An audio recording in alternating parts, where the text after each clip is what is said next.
in our home in Gomba. Just came to say hello to my living mother, my sister, and to say hello to Mama in heaven and Papa and all my family members, and to also get some love from home.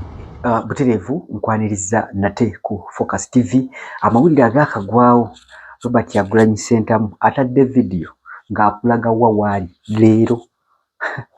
Mukama Katonda simanyi oba tudiringa na muzimu oba tudiringa na dinosaur oba tudiringa na tetunategeera Robert Kyagulanyi Ssentamu kiki kyali.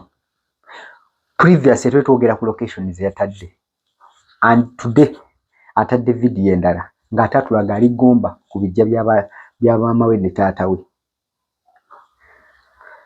Abanoonya Bobi Wine kirabika tumuleke. Abanoonya Bobi Wine balabika basooke bamwenenye. Okay, Buterevu nkwaniriza nate ku Focus TV nze Adde Wilberforce Kirime Muyanja, and of course leero mawulire tetulinawo oba gakagwawo ge ga Robert Kyagulanyi Ssentamu amazina alaga video endala atadde video eno ng'akulaga nti ali Gomba, ali Gomba gye bamuzaala ewali ekijja kya maama we ne kitaawe. Wano mu Buganda okukyalirako abantu abo ababa batuva mu labwesi eno kya mpizo oba kya nnono buwangwa na nnono. Era waliwo ebiseera ebisinga embeera lwekugwako embi olina gamba nti genda olime ku bijja bya jjajjaawo ne kitaawo oba kitaawo waba yafa. Kati Robert Kyagulanyi Ssentamu agambye nti mu nnaku zino ng'ali mu kulaga nti ng'ali oboolyawo okuva mu maaso g'abo abamunoonya. Olunaku lw'eggulu ennaku 25 olw'Essande yagenzeeko ku bijja by'aba kitaawe oba kitaawe ne maama we ne basisita be okulaba ng'atuukayo koona okulaba ku baliyo abakadde be abali mu kyalo, wamu n'okubeera nga ayongera okulaba ng'afuna ebifo ebiri safe okuweerezaamu obubaka bwe eri bannayuganda okumanya ki kyaba atuuse kuba ki kyaba aliko mpaka nga Uganda efunye oboolyawo obwenkanya mu ebyo ebigenda mu maaso mu ggwanga lyattu Uganda. Video eno tugirina leero tugenda kuba tugiraba tulabe Robert Kyagulanyi Ssentamu ki kyatugamba. Otherwise omusajja ali unpredictable, omusajja tategeerekeka. Katulabe video tuva ku Focus TV.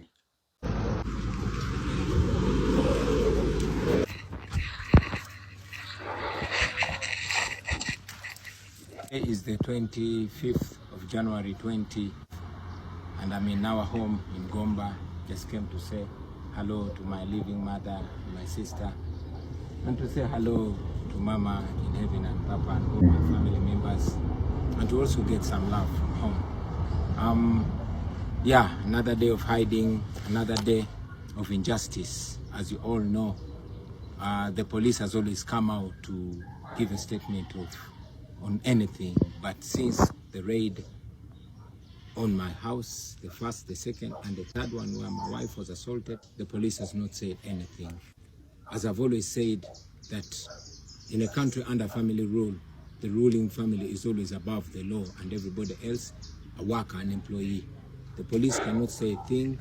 The Human Rights Commission, you saw them going to my house to pay my wife a visit, apparently. And then after the raid and the assault on my wife and all the criminality that was done at my house, nothing has happened. Well, that's where we are.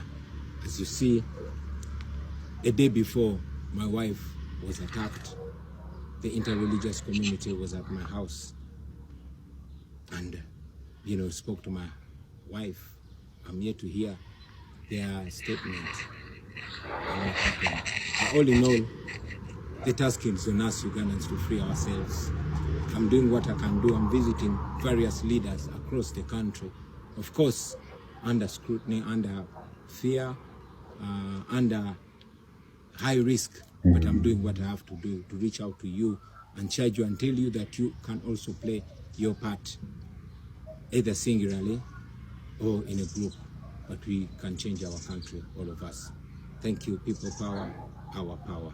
Keep fighting, keep resisting, Uganda will be free. Yakagikola ndoze wange mu emabega.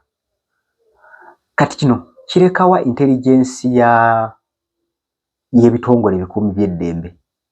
Kiyinza kulekawa intelligence de batuwa oba government jezenga yogerako eri kaadi enzibu ddala esobola okulanga ekuuma era kino kirekawo Robert Kyagulanyi Ssentamu okujja ng'alaga ebintu bino tetumanyi oba yabirikodinga dda oba yabirikodinze naye kino kiyinza mulekawa.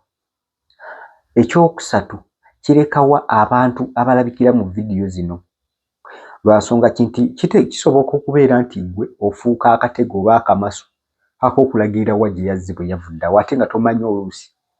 So Robert Kyagulanyi Ssentamu vidiyo eyo eyogera okugumya bannayuganda ddala abaagala ennyo okubanga bamanya kikyabatuuseko nawa waali. Fourthly eba ekyokuna kino kyongera okulaga nti nno omusajja ali mu ggwanga lyattu Uganda kubanga wali kwaleetera okusala oba okufuluma yinza okuba atasoboka ssaawa zino naye twebuuza yayiseewa okubeera ng'atambula mu bitundu bino kuba ate wali eggumba yabaddewo misana era ekirala kisoboka kitya okubeera nga mu bantu bonna kuba wakasirooza nti mukadde abeerawo yekka obutamulonkoma oba obutamwogera nti waali wano. Anyway, ffe tujja kuwa nga bwe biri tujja bikuwa nga bwe tubirabye tujja bikuwa nga bwe tubifunye olabe nga naawe weesunsuliramu ekyo ekikoledde era ekikuwa obaolyawo okuwa amaanyi ag'okubanga ogoberera Focus TV. Thank you so much nnyo okubanga ogoberera Focus TV. Tusinkane nate mu vidiyo ezijja mu maaso awo okujjukiza baganda baffe aba Focus Event Services bagamba nti beekwate bakolera omukolo gwo bwe bawagira abo butereevu oba owagidde Focus TV. Thank you so much for now. Bye bye. Yomo mu bulamu alina ennaku ez'ekijjukizo. Kati nno Focus TV yange bazze okufuula ennaku zo ez'ebyafaayo bakwata vidiyo n'okkuba ebifaananyi ku mikolo gamba ng'okwanjula embaga graduations okukyala bano nno tebakoma okwo aba Focus Group yange bakuguka mu kutimba bakola keeki wamu ne juice omuwoomu nga kuno bagattako okukola graphics ne branding ow'ekitongole kampuni oba bizinensi yo era basange ku kitebe kyabwe ekikulu e Kampala ku Jesco Plaza oba basange ku ofisi zaabwe awo ku Focus House Mutuba ne ku ofisi zaabwe empya ekiboga mu Town Council ku 2nd Street okuliraana Smarton Hotel. Ebisingawo bakubire ku simu zaabwe 0757 133 162 oba 0789 020 806. Gwali ku Facebook ne Instagram kebera Focus Group yange ate ku YouTube beba Focus TV yange.